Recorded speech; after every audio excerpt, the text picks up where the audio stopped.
গত ঈদে দেশের প্রেক্ষাগৃহে মুক্তি পাওয়া ৬টি সিনেমার মধ্যে ৪টি এখনও বক্স অফিসে রাজত্ব করছে। মেরিটের জোরে মাল্টিপ্লেক্স আর সিঙ্গেল স্ক্রিন দুই জায়গাতেই দর্শক টানছে এই ৪টি ছবি। যদিও এরই মধ্যে মুখ থুবড়ে পড়েছে দুটি সিনেমা। সবচেয়ে বেশি আলোচনায় ও ব্যবসায়িক সাফল্যে রয়েছে শাকিব খান অভিনীত বরবাদ।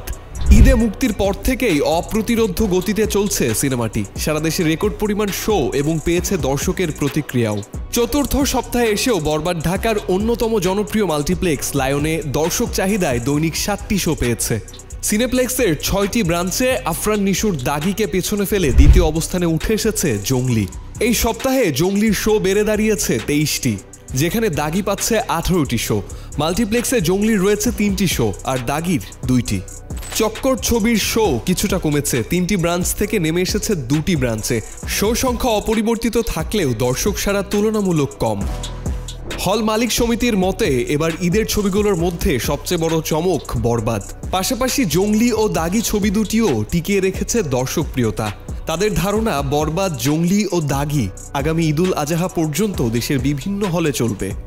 দেশের গণ্ডি ছাড়িয়ে আন্তর্জাতিক বাজারেও চলছে প্রতিযোগিতা। মেহেদী হাসান হৃদয় পরিচালিত বরবাদ এখন চলছে আমেরিকা, যুক্তরাজ্য এবং ইতালিতেও।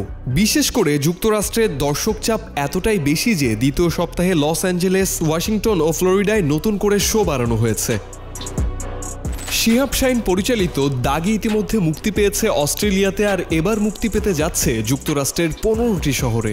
অন্যদিকে এম রহিম পরিচালিত জঙ্গলি 25 এপ্রিল থেকে আমেরিকা, কানাডা এবং যুক্তরাজ্যের 40টি শহরে মুক্তি পেয়েছে।